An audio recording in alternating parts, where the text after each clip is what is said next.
Einstein's last quote at the bottom of the page, and I thought you might want to see a picture of the dear gentleman. He said, imagination is more important than knowledge.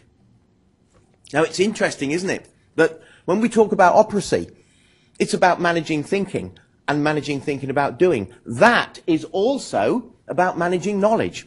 It's not knowing, it's knowing what to do with it once we've got it. So that's why I've been, as an activist myself, I've been so in love with De Bono's work, because you just do it. That's the important thing. You just go and do it. It's there, the tools are there, we pick them up and we just do them. Unfortunately, we tend to focus our energies on one particular element. Now here I'm being a bit of a social commentator myself, so forgive me, cut me a little slack here, but this is what I see when I facilitate in organizations and businesses. Creativity comes in 3 different shades. The first one is obvious. Most people use creativity and thinking and managing thinking to solve problems. Problem solving is widely accepted as the way we sort things out in our world, and therefore it's an integral part of creativity. I've no issue with that. Secondly, working in organizations, I see the second one, which is improving things. Making things better, making our world better. Making things happen that make things nicer. Quicker, faster, better. Improvement thinking. I don't have any issue with that either. Here's the bit. There is 1/3 missing. This is the bit that causes me most consternation. We don't do enough of this. We call it fresh thinking. Fresh thinking is thinking about something in a new way. Looking at something in a different way. And that was why the project for 3 years in Europe was called Think Fresh. Because what we wanted to do was to encourage our teachers across Europe to think in a different way, to look at their thinking in a different way. Fresh thinking is different. There's no problem. We don't even want to make it better. We just want to look at something because we want to look at it. And De Bono says in many of his 70 books, we don't have to have a reason to think. We can just do it. Just go and think about something and look at it in a different way. If you go in the front door, he says, go in the back door. If you normally approach it from the left, go from the right. If you normally look at it on a Thursday, go and look at it on a Friday morning. If you normally drink tea, drink coffee. If you normally do it with your best friend, do it with someone else. Look at it in a different way. See the subject from a different viewpoint. Go and show it to somebody else. Get some fresh thinking. And find somebody you've never met before. And say, look, this is what I'm working on. What do you think? What can I look at it in a different way? And we all know that big organizations use that for focus groups. They ask children to look at car design. So they know it exists. However, those 3 dimensions cause us a problem. There's a paradox. The paradox of creative thinking is as follows. And if this is new to you, well, this has been around for a long time.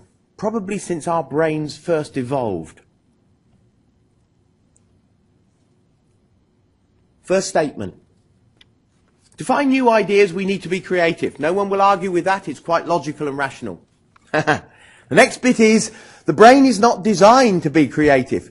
You didn't know that, perhaps. It is a patterning system. If you read Dr. De Bono's book,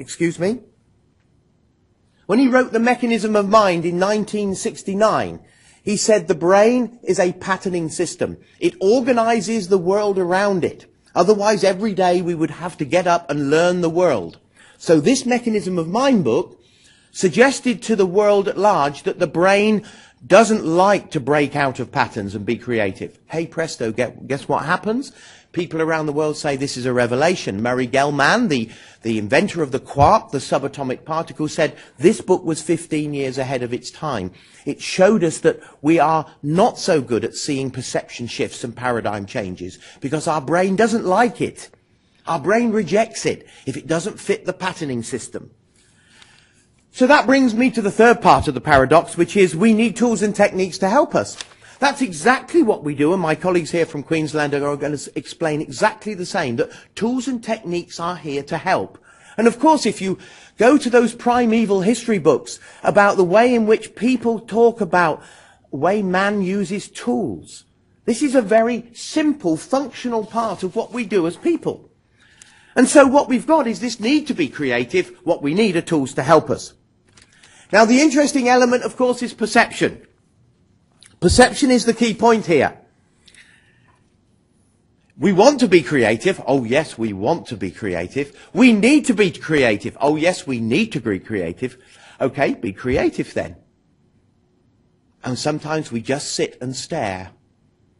My father was born and brought up as a countryman, and he used to have a wonderful saying. He used to say, sometimes I sits and thinks, and sometimes I just sits.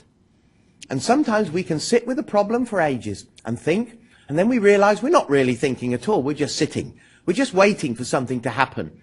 So, put yourself sometime through this little test, or with your colleagues. This is a test of simple creative thinking.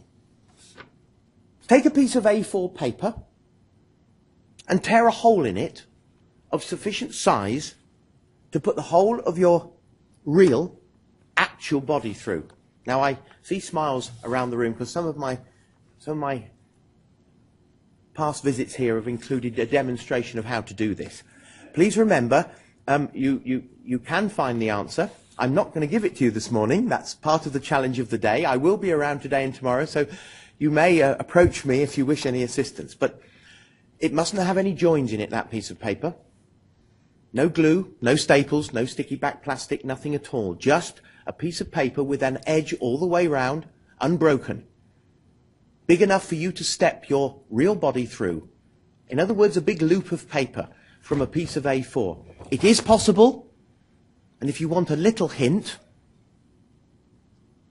the answer lies in this book, The Mechanism of Mind. But this will stay firmly in my hands today. However, that's just a little example. If you're struggling with it already, just the concept, you can see why creativity needs help. That's the important factor here. It works in many ways, and please take this in the spirit that it's delivered. It's a little creative challenge for you and any of your colleagues during the rest of today and maybe tomorrow as well if you're here. I'll come back to that later because I may be able to help with a couple of possibilities. It works visually as well because you may or may not see two or more images in these pictures. Depending on what you see will determine your perception. And of course, to quote and misquote many philosophers, whether you think you can or you think you can't, either way you're right. If you see it, that's okay, and if you don't, that's okay too. What you see is what you believe you see. There are images there. Sorry to tease you this morning, but you need to know that your perception, when we think about thinking, in particular reference to creativity, it may or may not be the complete picture. We don't always see the complete picture. There's a fundamental statement to help us, by the way. I want you to feel better now, because this may be challenging your perception too much. So I'm going to show you a quote, not from Dr. de Bono, and indeed not from a particularly great philosopher, but in this case from someone who's done a great deal of work on perception, particularly in education. A great friend of us in the de Bono Foundation, a gentleman called Professor David Perkins at Harvard University. He's Professor of Education. And he says this on the Harvard website. He says that 90% of errors in thinking are in perception, not in judgment.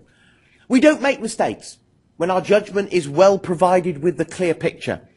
But unfortunately, perception sometimes deals us the most cruel of blows, because we're given only part of the story. We're only given a little bit of the story.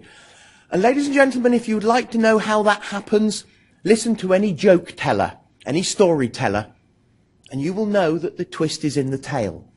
The perception twist is at the end of the story.